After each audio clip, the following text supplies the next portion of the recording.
everyone, and welcome to another tutorial. Today I'm going to show you how to animate pixel art in Photoshop. And for this little animation, the inspiration comes from this recent doodle art I created. And basically it's called the Great Spud War, where these little doodle potatoes are riding out onto their battlefield. And so yeah, this is the inspiration that I'm going to use for this pixel art animation. So there you go. This is what we're going to create here in Photoshop. So let's go ahead and start designing our character. I'm just going to use a very small canvas and create some pixel art here. You can see I'm breaking up the character into different layers. This is going to help kind of animate a little bit easier when it comes down to the animation process. So just touch up there. We just create our little king character right on the sheep. Add a little bit of shading there.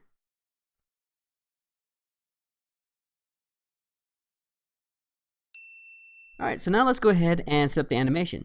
You notice that I have each body part here separated into different layers. I have a layer for a different leg motion here.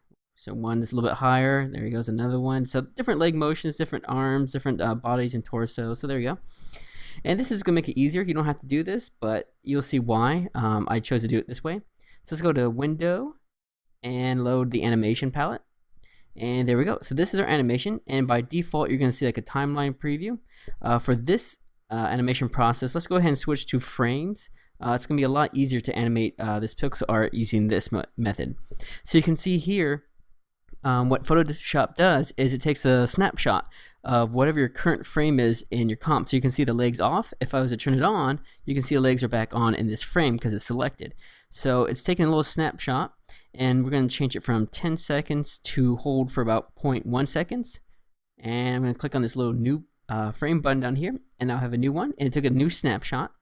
And now all I have to do is turn off these legs right there. You can see these ones are still on because the other one's selected.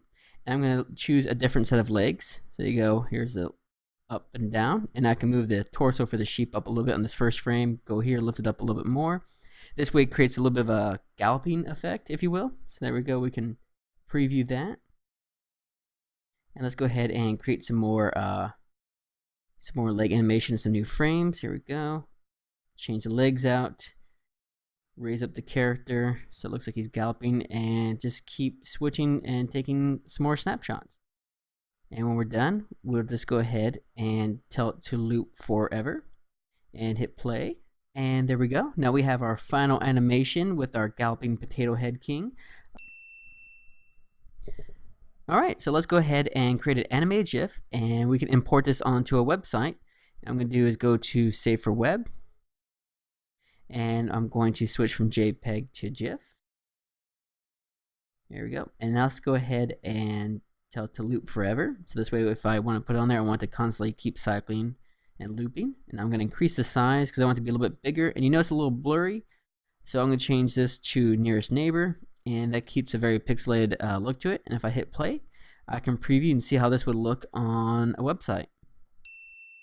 And another cool thing about animating in Photoshop is you have the ability to create additional frames or tweening between two main keyframes in this animation panel. And I'll show you how you can do that. So what we'll do is we'll grab this cloud image right here and tell it to create another snapshot. And I'm going to drag it over to the left. And there we go. And now I can have Photoshop basically fill in the keyframes between these two images. So I'm going to hit this little tween button down here. And I could tell it to add, let's add maybe 10 frames. And I can set this to basically add basically a keyframe off of either effects or the opacity and the position, which is just what we're going to use for this one. And let's go ahead and click OK. And there you go. You can see Photoshop will basically create the additional frames you need between your two main frames, and help create some simple animations. And you can get really advanced with this and help create some web banners and web graphics that you want. And if you want to get even further advanced, you can always export this these as different images, and you can bring them into After Effects to get a little more control if you want. But that's about it. That's how you can basically animate pixel art in Photoshop. I hope you enjoyed this tutorial, and thank you for watching.